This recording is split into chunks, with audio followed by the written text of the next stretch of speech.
So another article has come out trying to run cover for Jeffrey Toobin cranking it at work on Zoom.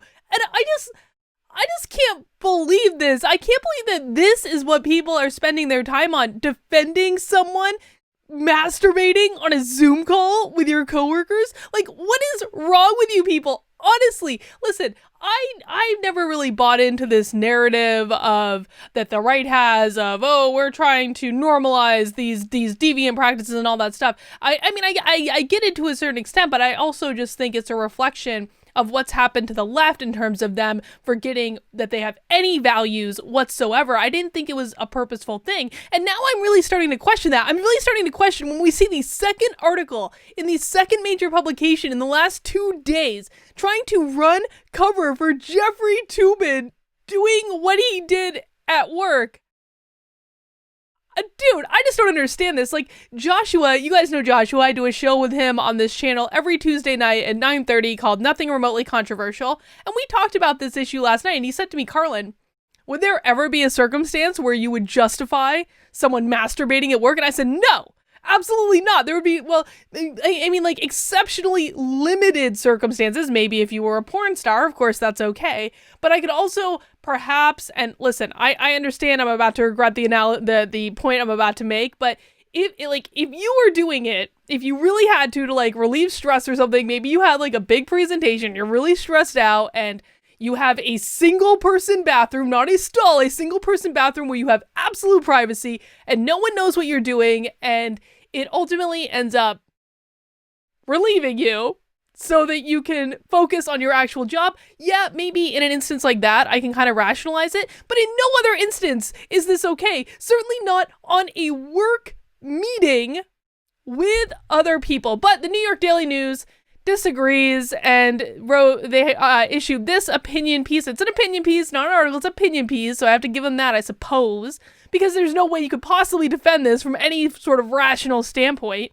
Jeffrey Toobin and the M word. Let's be honest about what makes this scandal so scandalous. Dude, what makes this scandal scandalous is he was on a Zoom call. He was supposed to be doing an election simulation, not stimulation, simulation, where he was supposed to represent the courts or some such nonsense, and he just decided to turn his webcam down to his junk and go to town on this Zoom meeting in front of everyone. Like, that is what makes this scandalous.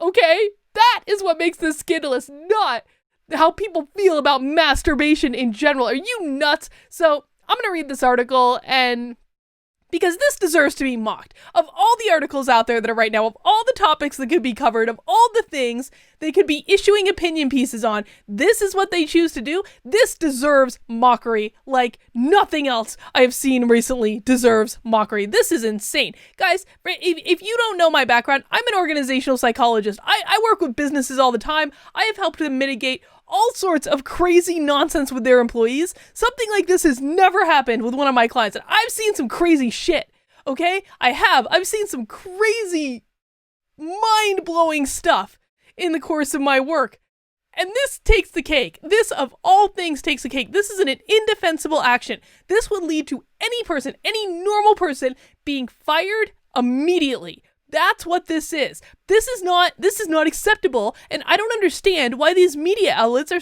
trying to normalize this. It makes no godly sense. So we're going to read this article, and I'm going to mock it relentlessly. But before we get into that, guys, I have a little challenge. I have a challenge. Now, I have now crossed over the 1,000 subscriber mark that I need towards my 100,000 subscriber goal. We are almost there. We are so close. I think, as of this recording, like 885 more subs or something like that. And I'm definitely going to hit it by election day, but I want to challenge you guys. I want to do a little special challenge. So I'm recording this on Wednesday, the 21st. If I hit my goal by Friday, I will do a happy hour live stream, and I will tell you the scandalous and, I think, hilarious story of how I got fired from a public radio station in New Hampshire. Trust me, this is a really good story. You're going to want to meet this goal, but in order to get there, you have to help me out. We have to reach 100,000. We have like a little over 800 left to go, so it's totally, totally doable. I used to get that in a day before YouTube started screwing with my channel. You can help me out by finding that little red subscribe button down below, giving it a click. If you want to go the extra mile, you can turn on notifications, you can share it out with your friends, get them to subscribe if you haven't subscribed already, all that good stuff. Helps me grow the channel, helps me reach that milestone of 100,000 subscribers so I can get my little YouTube plaque and then retire, probably. No, I'm not going to retire, I'm just kidding, but I sometimes fantasize about retiring. But anyway, I want my plaque. I want my plaque before I retire, okay? This is like, I don't know why this is a thing, but I want that fucking plaque, okay? So, you can help me out by subscribing. These articles have turned me stupid. These articles have prevented me from doing a proper promo because I'm so crazy. They make me nuts. They do. This is why some of you watch. All right, let's read this article. Let's suppose Jeffrey Toobin had been caught on camera having sex with a partner instead of touching himself. Would he be the most mocked man in the United States right now? Yes. The answer to that is yes. If he was caught initiating sex, well, on a Zoom meeting with his colleagues, he would still be the most mocked person in America, 100%. Absolutely. It is not about what he was doing. It was about the venue in which he was doing it. I don't know why this is so difficult to understand. Of course not. Okay, wrong. This guy has lost Jonathan Zimmerman has lost all credibility just for this one sentence right there. And putting aside Toobin's history of bad sexual judgment, I'm not clicking on that link. I'm not doing it. This is about as much as I can take of Jeffrey Toobin. That's what this pseudo scandal is really about. Our collective unease with masturbation. We Americans love to talk and talk and talk about sex. But there's one topic that remains taboo, and Toobin is paying the price for it. Dude, that is some rationalization if I have ever heard it. That is crazy town. Listen, women have whole parties around the subject of masturbation. This is not a taboo topic among women, at least. We have whole parties. Toys are sold, they're oogled and demonstrated. Like, I'm not kidding, man. Like, why would that happen if people were oh so nervous about the topic of masturbation? That makes no sense. What they don't like is it happening on a work meeting where everyone has to see it. No one should have to see it unless you consent to being a part of the act. That is the only avenue in which stuff like this is remotely acceptable. And I'm fairly certain that when you log on to a work meeting to do an election simulation, not stimulation. I keep saying it slowly because I'm going to mess it up. I know it. Like, when you are in a work meeting, that is not what you are inviting at that particular moment, okay? And particularly probably not, and I'm sorry, Jeffrey, but probably not from someone who looks like Jeffrey Toobin, all right? Unless you live on another planet, you already know the outline of this grim tale. On Monday, the New Yorker suspended Toobin, one of its best-known authors, after he was seen masturbating during a Zoom work call. In an interview with Vice magazine, Toobin said he didn't realize his video was on. Then why did he lower the video camera to be apparently on his area? I don't know. I made an embarrassingly stupid mistake, Toobin admitted. I thought no one on the Zoom call could see me. I thought I had muted the video. Dude, you made a mistake by masturbating on a work call. Like, regardless of whether or not people could see you or hear you, that is still colossally unprofessional. By late Monday, Toobin was the second most searched subject on the internet in America. Over 2 million people, yes, you read that right, had Googled him. That was 4 times as many as searched Jeff Bridges, who announced he had lymphoma, or presidential debate, insert joke here. What's up with that? Part of the simple schadenfreude. In a country that both worships and envies fame, we love nothing more than bringing celebrities down a peg or two. Dude brought himself down a peg or two. This is a situation of his own making. Had he elected to do his job and play the courts in the election simulation, this would not have happened. If he had just kept it in his pants, dude, this is not a great travesty against Jeffrey Toobin. Jeffrey Toobin completely created this situation for himself. But why the resolute focus on this celebrity? Because he was the only one stupid enough to do this act. That's why. The answer has to do with this particular transgression, of course. Toobin previously fathered a child with a mistress, which generated a few gossip columns, but was quickly forgotten after that. Yet nobody is likely to forget that he had sex with himself, which was a big no-no since the advent of enlightenment. I'm just going to keep saying this. It's not that he masturbated. It's that he did it on camera in a work meeting. That is the problem, not the act where he did it, the context. That's when the West invented the autonomous individual endowed with natural rights, but liberty was too dangerous. Freed from constraints, the individual could easily descend into corruption and vice. Masturbation embodied all of those fears. It was a solitary fueled by fantasies that each person invented, and when that started, there was no telling where it would stop. Certainly we hoped it would stop before it got to a work meeting. So it was decried as self-abuse, the evil downside of individual freedom. You know, isn't it ironic? Isn't it ironic that the right is the side that totally embraces individual freedom, and they're the ones considered to be the prudes? Which, you know, individual freedom, based on this article, is considered to be a virtue, but the right are the ones that are considered to be the prudes. They're the ones that are the individualists. The left are the ones that have this collectivist mentality, therefore do not embrace individual freedom. I digress. Doctors linked it to epilepsy, impotence, and insanity. And since when? That was a long time ago, dude. There is not a person, probably, I mean, this was like a long time ago. Anyone, if there are still people alive that were living when masturbation was linked to epilepsy, impotence, and insanity, they're probably very, very old. This is not something that people have grown up with. Again, women have entire parties around this exact thing. This is a common thing.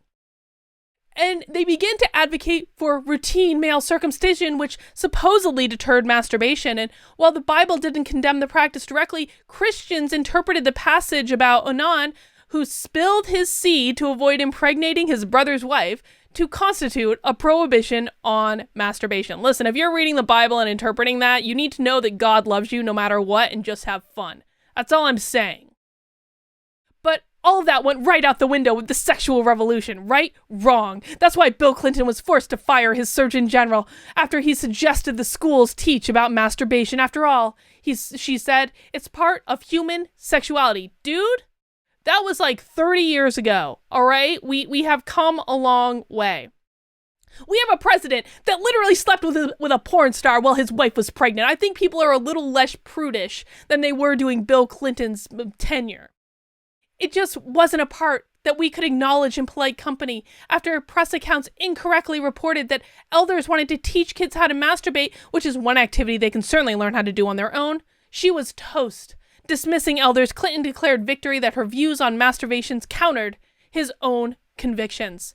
Not exactly. Remember that cigar? Of course we do. Among all the sordid details about Clinton's affair with Monica Lewinsky, the masturbation episode is the one that lingers. Do you find it at all puzzling that they literally have to go back 30 flipping years to find an example to justify Jeffrey Toobin's little episode? I do.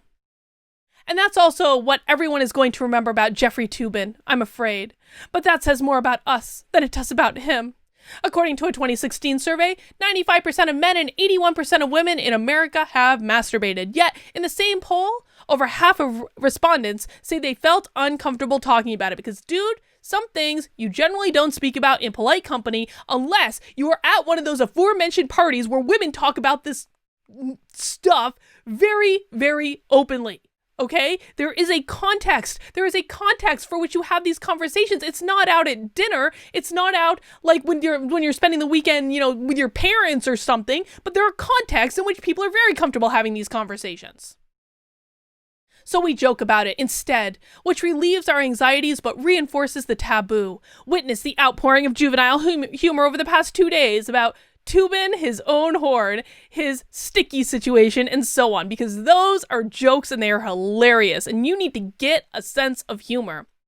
Remember, nobody, literally nobody, has suggested that Toobin willfully exposed himself to others.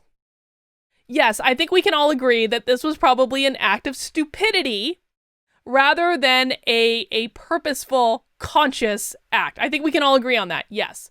You might, but that doesn't doesn't excuse it, dude. It doesn't matter. It doesn't matter if he thought the camera was turned off. It doesn't matter if he thought he was muted. He was on a work call. He was there to do a job. He was being paid to be there. It does not matter in any way, shape, or form if he knew he was on camera. He still shouldn't have been cranking it at work. I don't know why this is so hard for the media to understand. You might say that he shouldn't have been pleasuring himself during a work call. Yes, I will say exactly that. I will say exactly that, New York Daily News.